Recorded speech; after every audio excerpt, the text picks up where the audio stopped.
Book friends, welcome to the book talk. Hopefully, I'm in the right frame. Um, for those of you who are new, I'm Christy from Vintage Books in Vancouver, Washington. And the book report is a quick weekly celebration of books, usually around a theme. For the first few weeks of the year, we're tackling one category from our 2024 reading challenge. And after those 12 weeks are up, we will tackle some different fun themes that we just come up with from week to week. Tonight, we're talking about young adult books. I picked out 6 young adult books to talk about, 3 from our used collection and 3 from our new collection. Young adult is typically books for ages 12 to 18. So that's a pretty wide spread of developmental levels, reading levels, interest levels.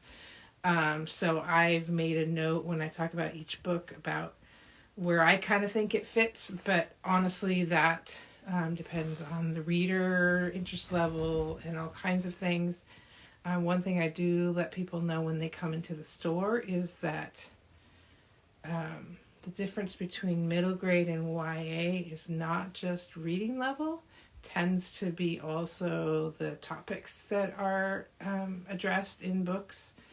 And there are all different reading level ranges in both YA and middle grade. So if you have a middle grade reader that's reading at a higher level, you don't necessarily want to hand them a YA book. It just depends on where their interest levels, where their developmental levels, and all that kind of stuff. So just be keeping that in mind. I am going to start tonight with something from our used section. Hopefully I'm standing or holding this in the right spot, unlike last week. This is called The Way Back from Broken. It's from Oregon author Ember J. Kaiser. It's a book that I read when it came out several years ago, and just honestly one of the best YA books I've read ever, honestly. It is both gorgeous writing and just really heartbreaking. It's about a teen dealing with the aftermath of losing his baby sister, of being the one that was holding her when she passed away, which was pretty devastating, of all the ripple effects of losing a child like that has for a family. But it also is an adventure novel. He takes a trip with his neighbors to the Canadian wilderness. Things happen. He finds himself on a survival journey. And then that is the catalyst for him being able to deal with a lot of his grief and anger and all the kinds of feelings that happen after you have something like that happen to you. And ultimately has a really hopeful ending, but it's going to take you on quite the emotional journey along the way.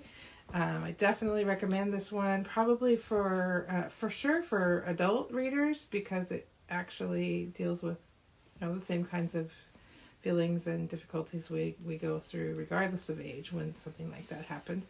But I would say probably older teen readers. There's nothing in there that would be inappropriate for younger kids, but I just think it tackles the issue in a way that's probably going to be more identifiable for older teen readers. So be sure to check that one out. These are all going to be books that are on the shelf as of today when I went to pull the shelf, pull books. Obviously, the used collection changes daily. So some of these books are out of print. Some of these books we could order in for you if they happen to not be here. So you just have to check. This one is Miss Peregrine's Home for Peculiar Children. I would say that this series runs on the younger end of YA. Certainly is enjoyable for older teens and adults, but definitely also appropriate for younger kids. The protagonist is 16, but it's kind of a quirky sort of fantasy book that was actually inspired, if you can see the back of this and the front, it was inspired by found photographs, really just bizarre found photographs that the author, Ransom Riggs, basically created a story to go with all these weird pictures that he found. And it's the story of a 16-year-old kid who finds himself in the company of kids with unusual abilities. There's some time travel involved. These kids are being protected by Miss Peregrine, and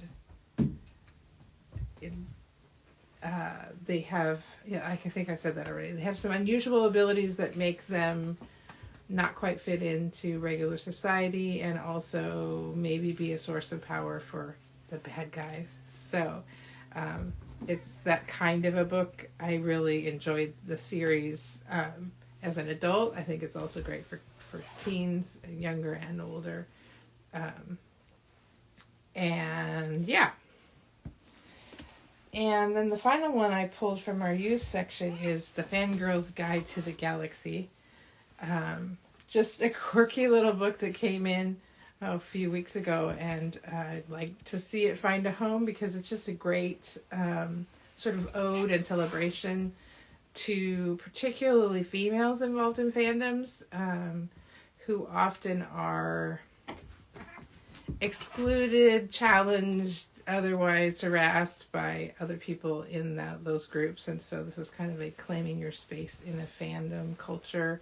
Talks about cons, talks about cosplay, talks about fan fiction, lighter stuff, but also addresses heavier stuff, talks about feminism in fandoms, and just a fun book. I honestly think this is appropriate for kids of all ages, older teen or younger teens all the way up through adults, and just a fun celebration of girls and fandoms. Apologies for the epic battle that is being waged on the floor beside me. And then I pulled 3 new books that I've actually read in the last year and really enjoyed and wanted to share with you. This one just came out really recently. It's called This Day Changes Everything. It's a sort of love letter to New York City wrapped up in a really fun story. 2 teens who are participating in bands on the Macy's Day Parade get separated from their groups. One of the teens manages to upend the epic romantic plan for the other teen to declare their love for the person that they like. And so they spend the day running around New York trying to figure out a way to sort of recreate or do even better this sort of epic declaration. Except for maybe they figure out that they might not have feelings for the people they expected to have feelings for. So this one's just a really fun read. But it addresses some hard things too, but in a way that's really just wrapped up in this great love letter to New York City and all the different sites and touristy things and local things and all the fun stuff that travel brings us. So the second one that I wanted to share from the new section is Infinity Alchemist. I've talked about this one on the book report before, but it's a fantasy from Kaysen Callender. Get the name right this time. Possibly the first in a series, and it's one teen who is excluded from practicing magic because he's not of the right class or training.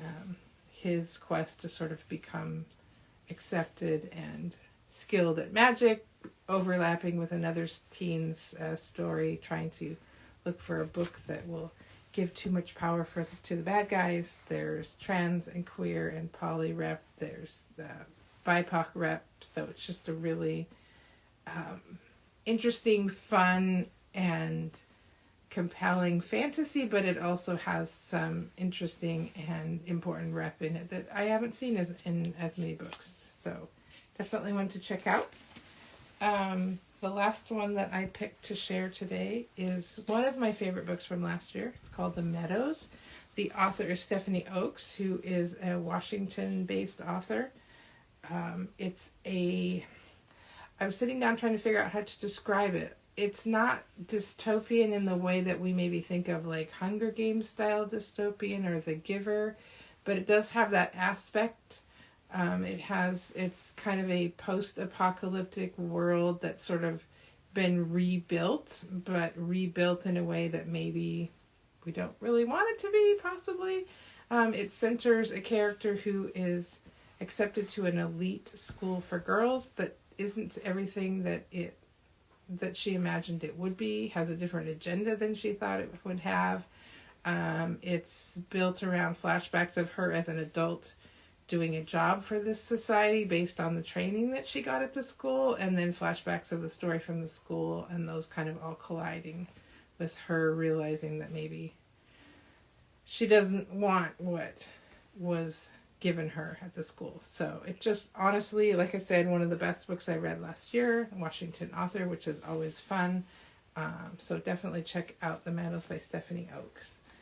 So there are 6 books to try if you are looking for ideas for the YA section for the 2024 Reading Challenge. Obviously, we have dozens more in the store if none of those catch your eye. And we're more than happy to help you find something that fits with whatever reading genres you prefer. So there's all kinds of fiction, nonfiction, all different subgenres. So be sure to stop by the store or local library, obviously, too, if you find that maybe buying 12 books for your reading challenge is a little bit too much. Library's always there, too. Upcoming events. Tonight we're going to be interviewing Kate Albus, who is a middle grade writer. She wrote a book called Nothing Else But Miracles that I read last summer and really enjoyed.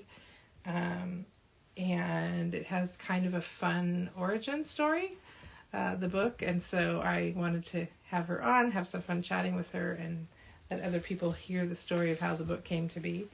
The other thing that we're really excited about here in March, besides just we've got a full schedule of Vintage Books Live, so be sure to check out the front page of our website to see the full list.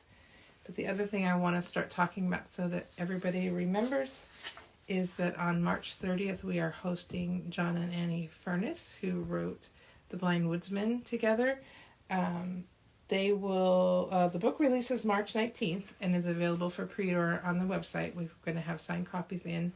But the other thing is that John and Annie are actually going to be in the store on March 30th at 1 o'clock. They're going to be doing reading presentation from the book and also greeting fans, signing books. So we'd love to have you in for that. We've got the event up on our Facebook page. If you want to let us know that you're coming, that would be awesome. Just helps us plan a little bit better, but that's not required.